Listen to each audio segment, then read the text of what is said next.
MX3, dito ako bilib. I am Venus Ra, a beauty queen, youth advocate, and a servant of God. Sa MX3, dito ako bilib. Mahalagang paalala, ang MX3 capsule hindi gamot at hindi dapat gamiting panggamot sa anumang uri ng sakit. Be extraordinary with MX3. 65 radio stations nationwide. Mahigit 2,000 radio anchors, commentators, reporters at correspondents nationwide. Hatid naming mga balitang tatak, RMN, balitang pinagkakatiwalaan, mapapakinggan saan mang sulok ng bansa, Luzon, Visayas at Mindanao mula sa Radio Mindanao Network. Ang totoong nationwide network. Number 1. Antabayanan, susunod na ang mas pinalawak at mas pinahaba na pagbabalita mula Luzon, Visayas, Mindanao at worldwide. RMN Network News.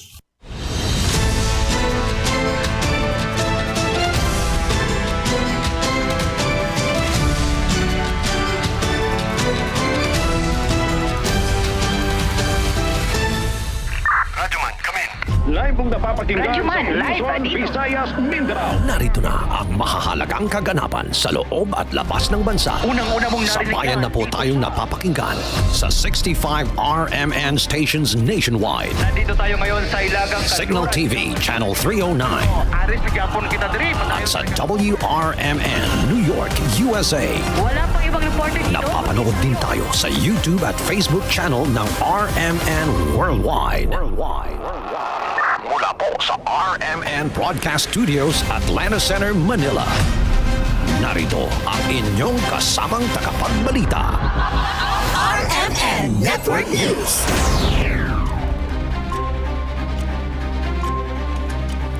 Magandang tanghali mga kasama. Ako po si Radyoman, Jenny Pahilanga. Araw tayo ng Sabado, February 28, 2026. At narito ng ulo ng mga balita sa RMN Network News.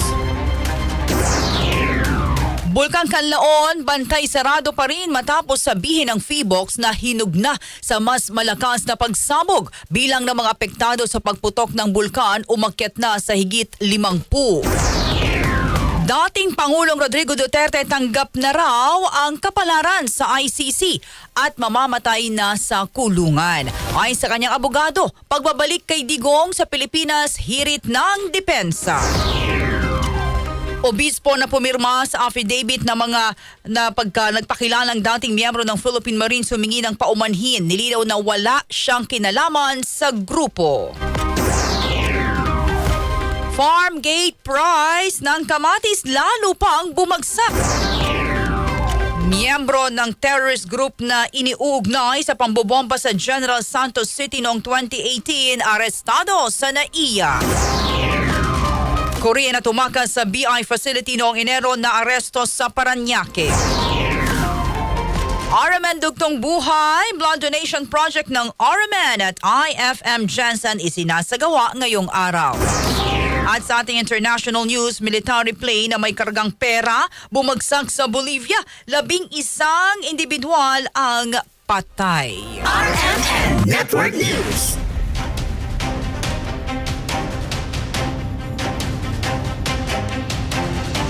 RMN Tutok Bulkan.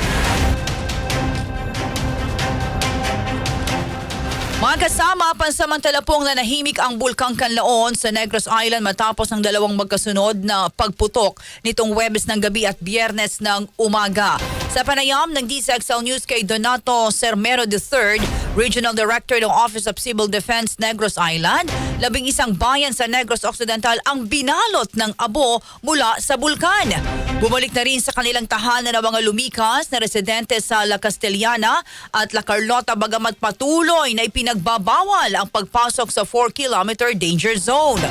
Patuloy namang nakabantay ang OCD katuwang ibang ahensya ng pamahalaan sakalit kailanganin na magpatupad ng evacuation kung magpapatuloy ang aktibidad ng bulkan. Sa ngayon po, nasa ano pa rin tayo, no? Nasa alert level 2 pa rin tayo. So, yung pinagbabawal lang po natin na, na pumasok ay nasa loob ng 4 na kilometro na permanent danger zone. Sakaling umakyat po ito ng alert level 3 dahil po sa mas siguro kung maging mas madalas na yung pagsabog sa bulkan, ay maaari pong umakyat ito sa alert level 3 at ililikas na natin yung mga residente po sa loob ng 6 na kilometro na po ng nakapalibot sa bulkan. So ito po yung inabangan natin at nakahanda naman po ang ating mga national agencies pati yung mga local government units natin. Mahigpit naman ang babala ng otoridad sa panganib na dala ng abo mula sa bulkan lalo sa kalusugan ng tao. Sinabi pa ni Director Sermeno na patuloy ang pre-disaster assessment kaugnay dahil sa basihan niya sa pag-aaral ng PIVOX, hinug na ang bulkan sa posibilidad ng malaking pagsabog. Dahil dito hindi inaalis ang posibilidad na itaas sa alert level 3 ang kanlaon. Ang abiso ng PIVOX ay itong madalas na activities ng bulkan Kanlaon ay sa mga senyales na po ito na sabi nila na hinog na po yung bulkan Kanlaon upang karoon ng combination isang pagsabog na mas malaki. Kasi dati po ang inaabangan namin ay pag tumaas yung volcanic earthquakes at saka bababa yung pagbuga ng sulfur dioxide, ito po yung sinusundan ng pagsabog o ng ash emission. Pagtitiyak naman ng OCD, kasado na ang pangapaghahanda kapag inilikas ang mga residente. RMN Network News. RMN Tutok Bulkan. Umabot na sa mahigit 233,000 na mga mag-aaralang apektado ng nagpapatuloy na pag-aalborota ng Bulkang Kanlaon sa Negros. Batay sa situational report na inilabas ng Department of Education, pumalo sa 233,528 na estudyante at 10,076 na personnel ang hindi ngayon pumapasok sa mga paaralan dahil sa banta ng Kanlaon. Mula ito sa 6 na division sa Negros Island Region. Nasa 465 na eskwelahan ang nagsuspindi na ng person o ng in-person classes at nagpatupad ng flexible learning program upang matiyak na patuloy ang pag-aaral ng mga bata. Bagamat walang pag-paaralan na ginamit bilang evacuation centers, apektado naman ang ilan sa mga ito ng ash fall. RMN Network News. Bilang ng apektado sa pagputok ng Bulkang Kanlaon, umakyat na sa higit 50,000. Detalye ng balitang yan mula kay Rajaman Albert Hiner ng RMN Bacolod. RMN Live Report. Nasa 13,008 na pamilya o 52,285 na individual apektado sa pagputok ng Bulkang Kanlaon batay sa pinakaring tala ng Regional Disaster Risk Reduction and Management Council. Lubos na apektado ang 33 barangay sa lokal na pamalaan ng Binalbagan, Kabankaran, Lacanluta at Lacasiliana kung saan karamihan sa mga barangay sa naturang mga LGU ang nabagsakan ng abo mula sa bulkan. Apektado rin ng pagbagsak ng abo ang ilang barangay sa bayan ng San Enrique, Murcia, Kawayan, Ilog, Sipalay at Tinuban. Kagad naman nagsagawa ng flushing sa mga main roads ng bayan ng Lacasiliana sa tulong ng mga fire trucks at Bureau of Fire Protections para maiwasan anumang disgrasya sa daan. Nagkanya-kanya naman ang ilang mga residente para makuha ang mga abo na bumagsak sa kanilang mga bubungan. Para sa Tutok Bulkan, kasama mo sa RMN DYHB Bacolod, Radyoman Albert Hiner. Tatak RMN. RMN Network News. Tanggap na umano ni dating Pangulong Rodrigo Duterte anuman ang magiging kapalaran niya sa kinakaharap na kaso sa International Criminal Court o ICC. Sinabi ito ng legal counsel ni Duterte na si Nicholas Kaufman sa ika-4 at huling araw ng confirmation of charges sa kasong crimes against humanity. Sa kwento ni Kaufman, binisita niya sa detention ng dating Pangulo nitong Miyerkules para magbigay ng update sa naging takbo ng pagdinig. Nagbigay din umano ng final instructions sa kanyang legal team at sinabi na nagawa na niya ang lahat at hindi na raw sila matutulungan dahil hindi na niya maalalang iba pang mga nangyari o pangyayari sa kanyang buhay. He tells me that he has not heard of any of them, apart from 2, who he vaguely recalls from his days as mayor. Concerning one, his comment is liar. And concerning the other, scallywag. And then, exactly in the spirit of the waiver filed with this court, he looked at me solemnly and said, Mr. Kaufman, Nick, I have done my duty and I have left my legacy. Go to court and do your job, but I can no longer help you. I no longer remember much at all, and I can't comment on people who I do not know and on statistics that mean nothing to me.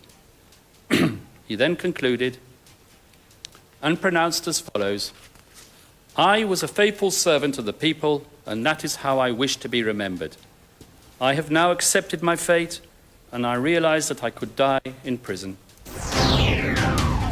Sinigapaan niya na pasahin ng staff ni Kaufman ang dating Pangulo at kinuwento ang mga taong nagtutungo sa tinaguriang Duterte Street at Duterte Park na malapit lamang sa labas ng ICC detention facility sa The Hague. Ipinaalala rin nila ang mga bulaklak at pagbati ng kanyang mga supporters sa kanyang 80th birthday. We showed him some photographs of his family. We showed him photographs of his youngest daughter, Veronica, Kitty, who writes to him every day so often that the letters are piling up in his room. His face starts to light up. We showed him pictures of civic events in the Philippines with Sebastian Baste and Paulo Pulong present. He laughed and told us what he remembers of their days as young men in Davao. We showed him pictures of Inday Sara greeting the enthusiastic crowds of people in the Philippines, and then finally his face beamed with pride. Your Honours, it is so easy to choose as a target for prosecution a politician because of the way he presents his policies. If Rodrigo Duterte is to be faulted for anything, it is for his inappropriate choice of language. But he murdered no one. Your Honours, I beg you to be guided by evidence, which must reach a minimal level of integrity. Be persuaded by your own innate sense of justice and by your own collective years of experience. But most importantly, be guided by coherent evidence and by common sense. I ask you, I beg you not to confirm any of the charges. I ask you to let Rodrigo Duterte return to the Philippines, not to govern, but simply to let him live out the rest of his days in peace in his humble dwelling in Davao. Inaasahan na makapaglalabas ng desisyon ng ICC sa loob ng 60 araw kung ibabasura o itutuloy ang paglilitis sa dating Pangulo. RMN Network News. Pinalagaan ni former Supreme Court Associate Justice Antonio Carpio ang argumento ng defense panel ni dating Pangulong Rodrigo Duterte sa terminong neutralize. Ito matapos pinunto ng lead counsel ni Duterte sa International Criminal Court na si Nicholas Kaufman na hindi matatagpuan sa guidelines ng Project Double Barrel o mas kilala bilang Oplan Tokhang ang interpretasyong pagpatay. Ngunit ay kay Carpio kinilala sa hanay ng pulisya at militar ang terminong neutralize na may pakahulugang itong to kill. Sinabi ni Dan ng dating hukom masusuportahan ang kanyang argumento batay sa mga totoong nangyari sa mga lugar na pinangyarihan ng madugong drug war. Dagdag pa nito, tahasan ding binanggit ng dating Pangulo ang salitang kill, kill, kill sa kasagsagan ng gyera kontra droga. RMN Network News. ICC case ni dating Pangulong Duterte, hindi issue sa international community. Detalye ng balitang yan mula kay Rajuman Chanel Salazar. RMN Live Report. Wala nakikitang legal o diplomatic na problema ang Malacanang para sa Pilipinas kaugnay na nagpapatuloy na pagdinig ng International Criminal Court sa kaso ni dating Pangulong Rodrigo Duterte. Ayon kay Palace Press Officer Undersecretary Claire Castro, hindi ito issue sa international community dahil pinapakita lamang ng Pilipinas na hindi nito kinukonsente ang krimen at anumang uri ng pang-aabuso. Hindi anya pinapapura ni Pangulong Ferdinand Marcos Jr. ang sinumang kumikilos na tila above the law. Hindi naman po nagiging issue ito dahil malamang ang makikita lang ng ibang bansa sa bansang Pilipinas ay hindi po nagtotolerate ng anumang kriminalidad, hindi po nagtotolerate ng anumang pang-aabuso. Naniniwala din ang palasyo na hindi magiging negatibong issue laban sa administrasyon ng ICC hearing lalo na habang magpalapit ang 2028 elections dahil tumutupad lamang ang pamahalaan sa umiiral na batas at itinataguyod ang accountability. Kasama mo sa DZXL RMN Manila, Radyo Mansyadal Salazar, Tatak, RMN. RMN Network News. Aminado ang isang religious leader na hindi niya alam ang katotohanan sa affidavit na nagpakilalang dating tauhan ng Philippine Marines. Sa isang Facebook post, sinabi ni Bishop Efraim Tendero, dating leader ng World Evangelical Alliance, na pumirma siya sa joint affidavit bilang witness. Dagdag pa ni Tendero, pinakiusap sa kanya na maging witness ng ipanotaryong dokumento na ginawa raw niyang 2 araw bago siya tumulak patungong Amerika para dumalo sa isang conference. Hindi na umano niya kilala ng personal ang grupo at kung ano ang layunin ng naturang dokumento. Kaugnay nito, humingi ng paumanhin si Bishop Tendero sa kung ano mang hindi magandang idinulot ng dokumento at ninindigan na wala siyang ugnayan sa grupo. RMN Network News. National Bureau of Investigation o NBI inanunsyo na may ilang pang personalidad na may makakasuhan sa mga susunod na araw kaugnay ng flood control anomalies. Detalye ng balitang yan mula kay Rajuman Joyce Adra. RMN Live Report. Inanunsyo ni NBI Director Melvin Nabatibag na may ilan pang mga personalidad na irerekomenda ang Justice Department sa Office of the Ombudsman na para masampahan ang kaso kaugnay ng flood control project anomalies. Ayon kay Matibag, tuloy-tuloy ang pakikipagtulungan ng NBI Task Force sa ginagawang investigasyon ng DOJ sa naturang eskandalo. Tumanggi naman si Matibag na magbigay ng karagdagang detalye para hindi niya makapaghanda ang mga sasampahan ng kaso. I'm very fortunate na nung dumating ako, andyan na yung task force ginagawa nila. And I think tuloy-tuloy naman yan. Interagency yan in coordination with DOJ. And I think in a near, fairly in days, merong mga bagong ipapile ang ating Office of the Ombudsman, which I don't want to detail. Kasi nangyayari ngayon, pag nalaman ng magpapile sa Ombudsman, nagtatago na yung mga subject. That's why our direction also is dapat siguro medyo may konting nakatago naman muna para may element of surprise para yung mga gusto nating papanagutin, hindi makatakbo, hindi makapagtago. Lalong-lalo na we have to recognize that yung borders natin talagang pwedeng point of entry and exit anywhere sa coastline natin. Si NBI Director Melvin Matibag. Kasama mo sa DZXL Manila, Radyo Man Joyce Collantes, Adra, Tatak, RMN. RMN Network News. Bumuo ang Senado ng Subcommittee para sa Senate Committee on Civil Service, Government Organization and the Professional Regulation na pinamumunuan ng nagtatagong si Senator Ronald Bato de la Rosa. Lumikha ng subcommittee para umusad na ang mga nakabinbing trabaho o mga panukalang batas na kailangang dinggin ng komite. Itinalaga si Senator Cheese Escudero bilang chairman ng subcommittee. Ayon kay Senate Majority Leader Mig Subiri, mismong si De La Rosa ang humiling na lumikha ng subcommittee at pumili kay Escudero. Hindi naman idinetalye kung paano naiparating ang request ni De La Rosa. Samantala, unang didinggin ng subcommittee ang panukalang nagbabawal sa sino bang may kamag-anak na opisyal sa gobyerno na pumasok sa mga kontrata ng pamahalaan. RMN Network News. Pagbusisi ng House Justice Committee sa impeachment complaint laban kay Vice President Sara, hindi nakabase sa lakas o hina ng suporta ng mga kongresista.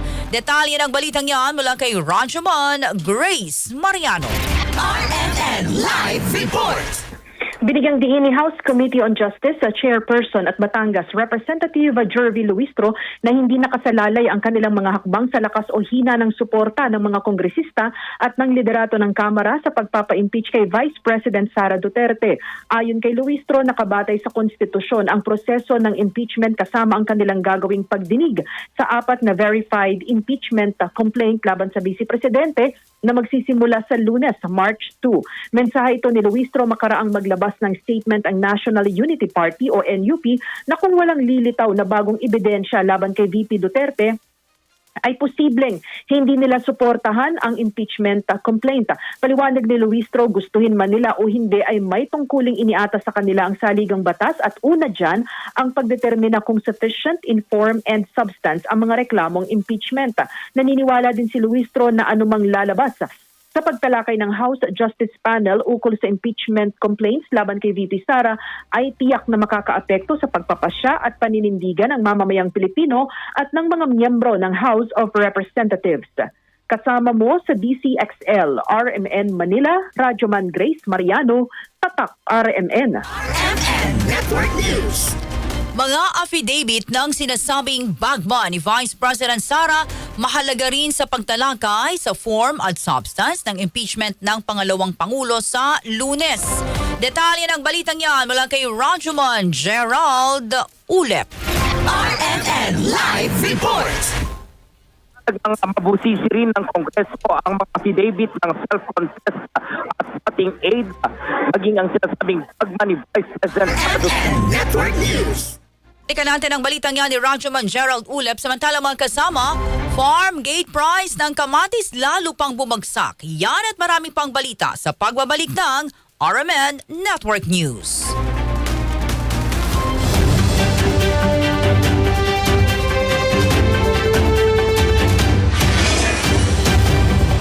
May bundag Pilipinas, ito po si foreign nationals ang kasama sa mga naaresto ng mga otoridad. Commission on Elections, nangangampan. Narito ang ulo ng mga mainit na balita. Ako si Jenny Pahilanga. Magbabalik ang RMN Network News. Kahit saan, kahit kailan, RMN Network News ang kasama mo. Kapag may kaganapan, agad namin itong ihahatid sa inyo. Mabilis, malinaw, at mula sa mapagkakatiwalaang newsroom sa buong bansa. Luzon, Visayas at Mindanao, lahat ng balita nandito. Mag-subscribe sa www.youtube.com/@RMN Network News PH at RMN Network News PH at panoorin ang latest updates sa RMN Network News YouTube channel. RMN Network News, balitang sigurado, balitang totoo. RMN Network News. Mga kasama, balikan natin ang balita ni Radyoman Gerald Ulep. Mga affidavit ng sinasabing bagman ni Vice President Sara mahalaga rin sa pagtalakay sa form at substance ng impeachment ng pangalawang Pangulo sa Lunes. Detalye ng balitang yan mula kay Radyoman Gerald Ulep. RMN Live Report. Mahalagang mabusisi rin ng Kongreso ang affidavit ng self-confessed at former aide maging ng sinasabing bagman ni Vice President Sara Duterte na si Ramil Madriaga sa impeachment complaint laban sa pangalawang Pangulo. Sa Lunes na kasi tatalakayin ang proceedings para sa determination of sufficiency and substance sa apat na impeachment complaint na inihain laban kay VP Sara. Ayon kay Bicol Saro Party List Representative Terry Ridona, ang chair ng House Committee on Public Accounts, ang affidavit ni Madriaga ang bago ngayon sa impeachment ng pangalawang Pangulo. Seryosoan niya ang mga aligasyon ni Madriaga laban sa pangalawang Pangulo, kaya narapat lamang itong mabusisi kapag tumalang na sa pagdinig si Madriaga. Kahapon po sinalang si Mr. Madriaga. So, mahalaga ito dahil seryosong aligasyon po ito. Pero dahil seryosong aligasyon po ito, seryoso din po dapat yung pong pagbibigay pagpapatotoo sa mga aligasyon po na ito. So, if we proceed to full proceedings, that is the time when Mr. Madriaga will be able to present his case and give truth to his affidavit. Ang impeachment complaint laban kay VP Sara ay inihain ng Makabayan Coalition, koalisyon ng mga civil society group, mga pribadong individual at ng grupo ni Manila Representative Bienvenido Apante Jr. at Union Representative Paulo Ortega. Kabilang sa mga basehan ng reklamo laban kay Duterte ang hindi umano maipaliwanag na paggamit nito ng confidential funds sa kanyang tanggapan bilang Vice President at nung kawani siya ng Department of Education. Kasama mo sa DZXL RMN Manila, Radyoman Gerald D. Ulep, Tatak, RMN. RMN Network News. Mas lalo po ngayong bumulusok ang farm gate price ng kamatis. Ay sa grupong Samahang Industriya ng Agrikultura o SINAG, mula sa 10 pesos bumagsak pa sa napakababang antas na 4 na piso hanggang 8 piso kada kilo ng ang farm gate price ng kamatis. Epekto ito ng sobrang supply ng kamatis at kakulangan sa cold storage facilities ngayong kasagsagan ng anihan. Dahil dito umaaray na sa pagkalugi ang mga lokal na magsasaka, partikular sa Nueva Vizcaya, Nueva Ecija, Tarlac at Mountain Province. Agad namang nagpatupad ang intervention ng Department of Agriculture upang matulungan ang mga magsasaka at maiwasan ang tuluyang pagkalugi. RMN Network News. Uumpisahan na sa susunod na linggo ng Food Terminal Incorporated o FTI ang pagbili ng pula at puting sibuyas sa mga lokal na magsasaka sa bansa.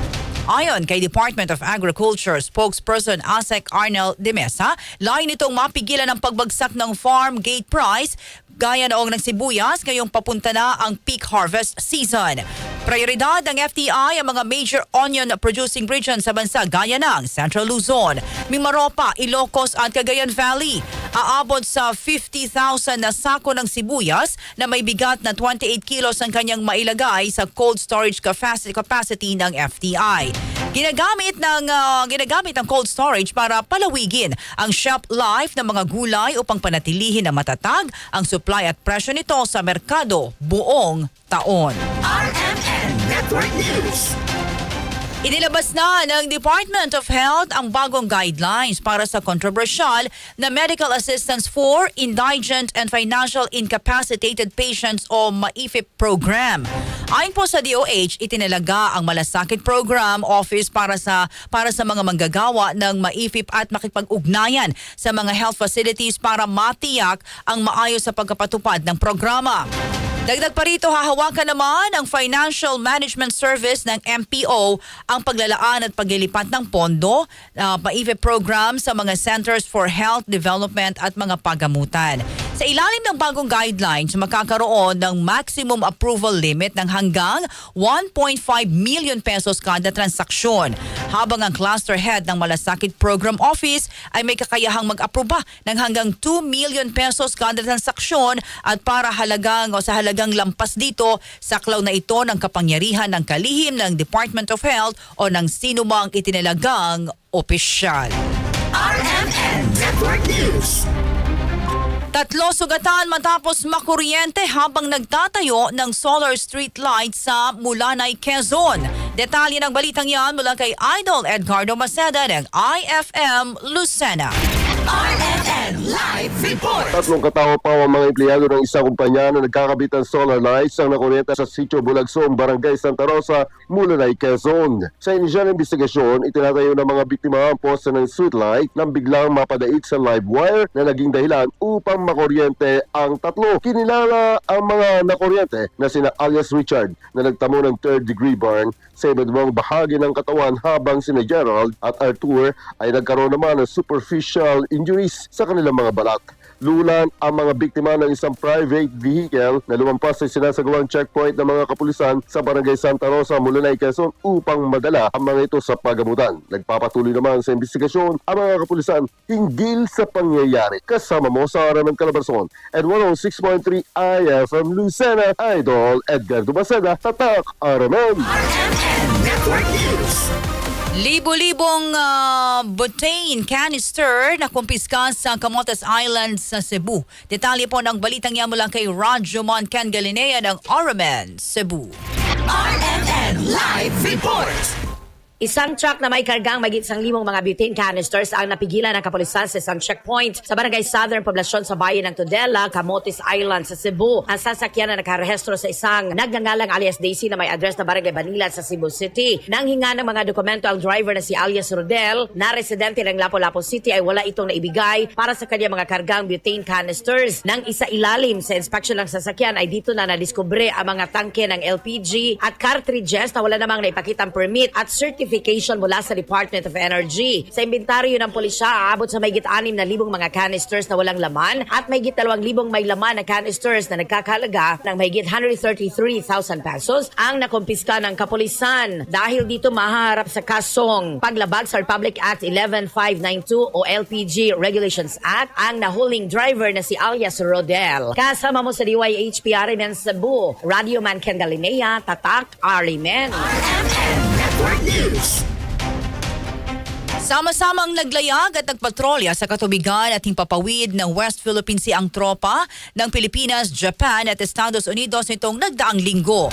Ito ay para sa Multilateral Maritime Cooperative Activity sa pagitan ng tatlong bansa. Tampok sa pagsasanay ang communications check, maritime domain awareness, replenishment at sea, friendly fight o joint air patrol, fly BYS Division Tactics photo exercise at anti-submarine warfare exercise. Ginamit ng Philippine Navy ang BRP Antonio Luna sakay ang AW-159 helicopter at BRP Gabriela Silang ng Philippine Coast Guard. Present din ang USS Dewey ng US Indo-Pacific Command sakay ng Seahawk helicopter habang dineploy naman ng Japan Maritime Self-Defense Force ang P-3 Orion Maritime Patrol aircraft. Nasa 50 fighter jets ang ginamit sa iba't ibang pagsasanay. Sinabi ni Armed Forces of the Philippines Public Affairs Office, Chief Colonel Cerces Trinidad, layo nitong ipakita ang kakayahan ng tatlong bansa na mag-operate ng sama-sama sa dagat at sa himpapawid. RMN Network News. Balikulungan ng South Korea na tumakas sa immigration facility sa Muntinlupa noong Enero. Muling naaresto ng mga tauhan ng Bureau of Immigration ang Korea na nasa summary deportation order at Interpol Red Notice dahil sa kasong may kinalaman sa iligal na droga.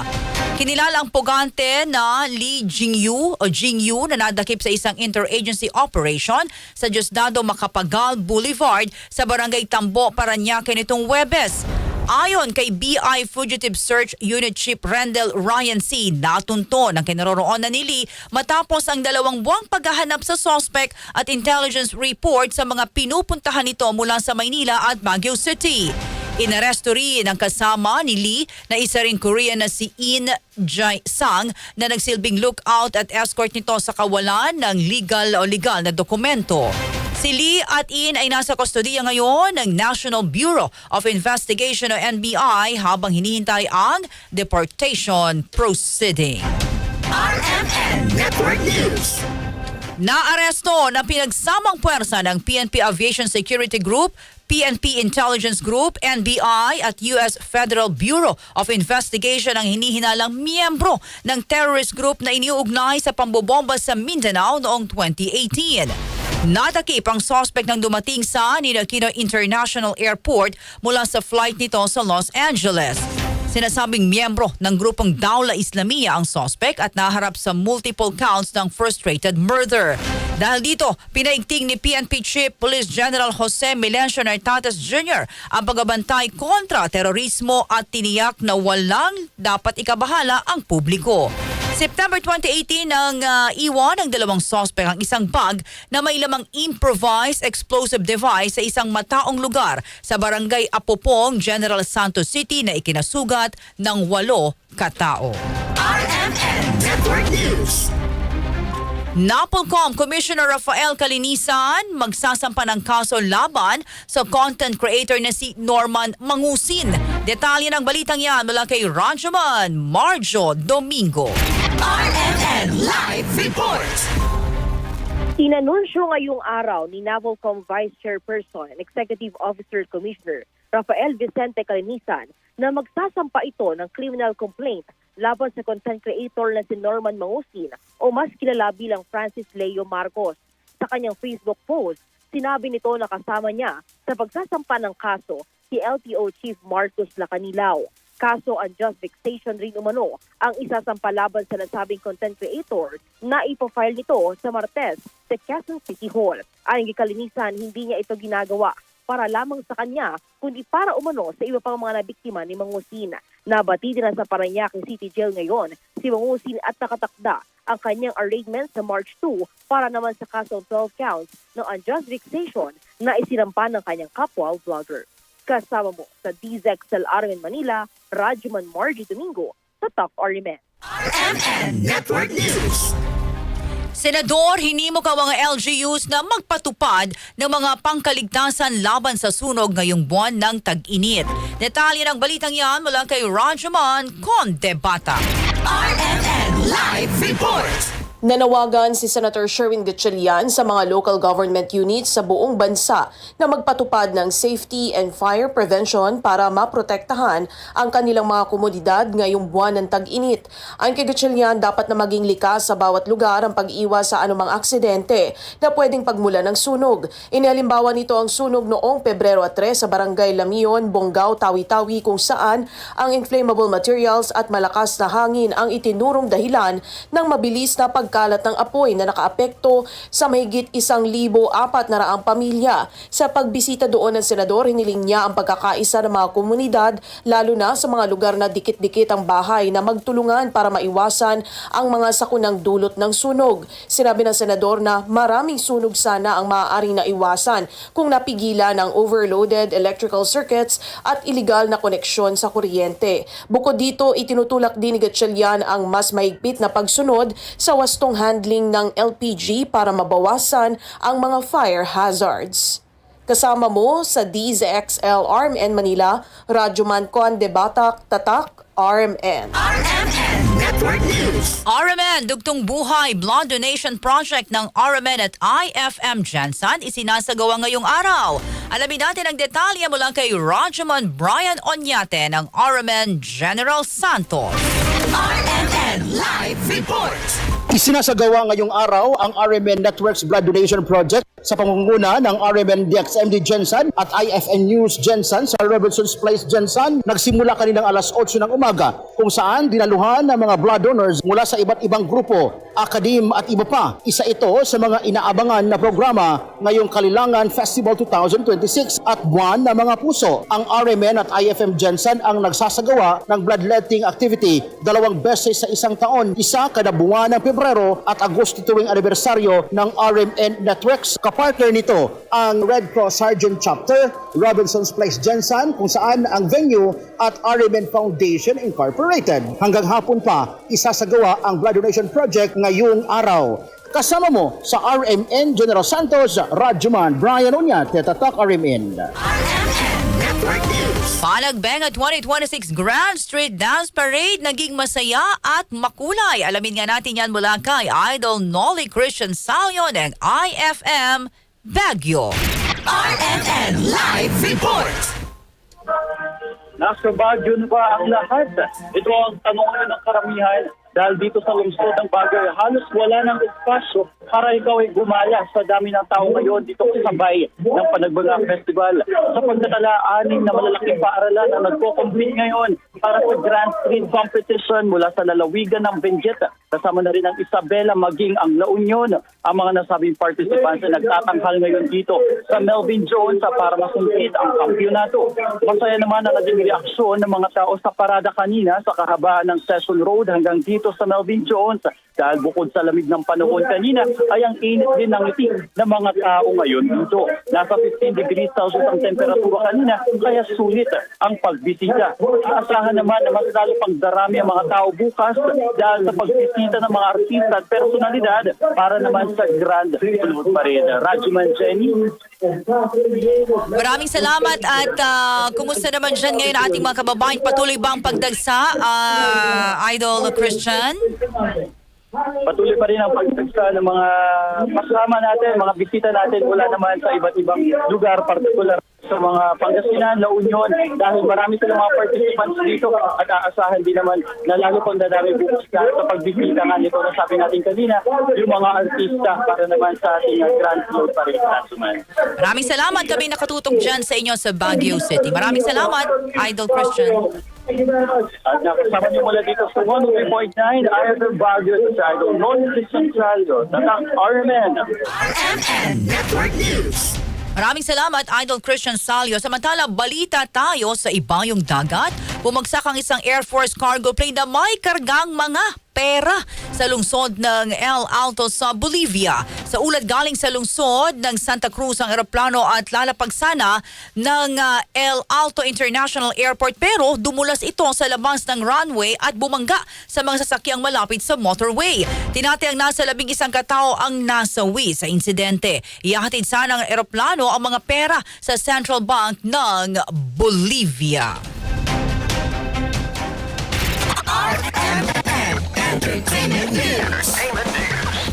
Speak Up. Ito ang naging pahayag ng aktres na si Yasmin Curdy sa mga estudyanteng biktima ng pambubuli sa eskwelahan. Sa interview ng RMN Manila kay Yasmin, hinikayat nito ang mga kabataan na huwag manahimik kapag nabubuli at kausapin ng guro o kaya ay kanilang magulang ukol dito. Say pa ng aktres, hindi dapat matakot ang estudyante sa mga nambubuli sa kanila at walang kailangang baguhin sa kanilang sarili. Nanawagan naman ito na tugunan ang talamak na issue ng bullying sa mga paaralan.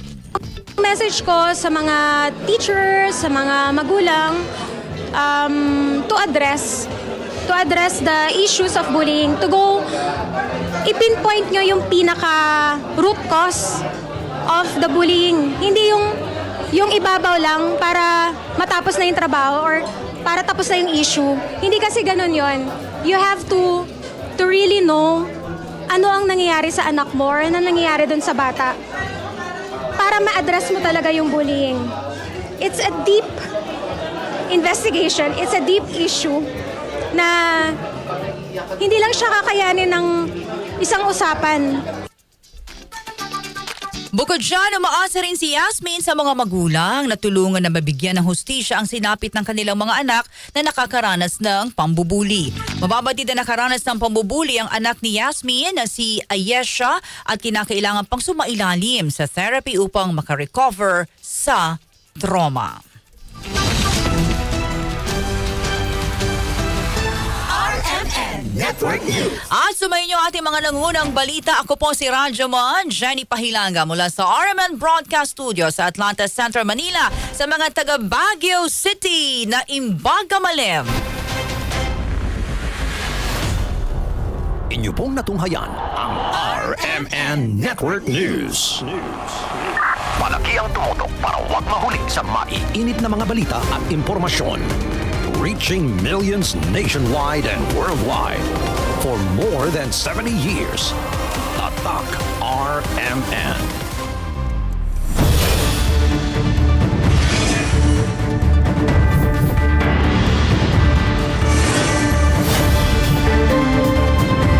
Ako po, si Radyoman Angel Garcia, magbabalik ang RMN Network News sa Lunes alas 7 ng umaga.